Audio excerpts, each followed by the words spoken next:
భలే గడుపుతారట. ఎలా గడుపుతారట? అబ్బా, శ్రేయస్సు కలిగి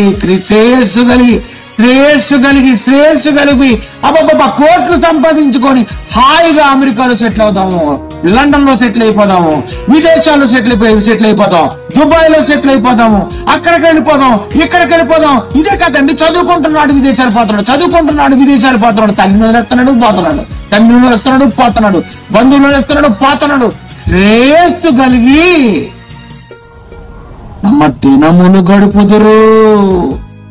నిజంగా అండి, మా పిల్లలు హాయిగా విదేశాల్లో భలేగా ఉన్నారండి, సెటిల్ అయిపోయారండి, వెల్ సెటిల్డ్ అండి అనుకుంటున్నావా?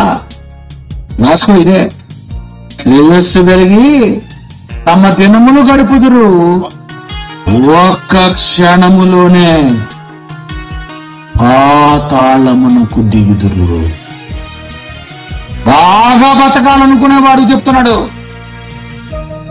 నీ జీవిత కాలం ముందు నీకు ఇష్టమైనట్టు సుఖాలు అనుభవిస్తున్నావు కదా, వాళ్ళకి చెప్తున్నాడు.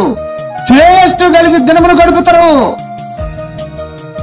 డబ్బు డబ్బు డబ్బు డబ్బు, బంగారము, ఆస్తి, కార్లు సంపాదిస్తారు. శ్రేయస్సు కలిగి తమ దినములు గడుపుతారు, కానీ ఒక్క క్షణములోనే పాతాళమునకు, వేరే లోకం, ఈ లోకానికి రప్పించిన దేవుడు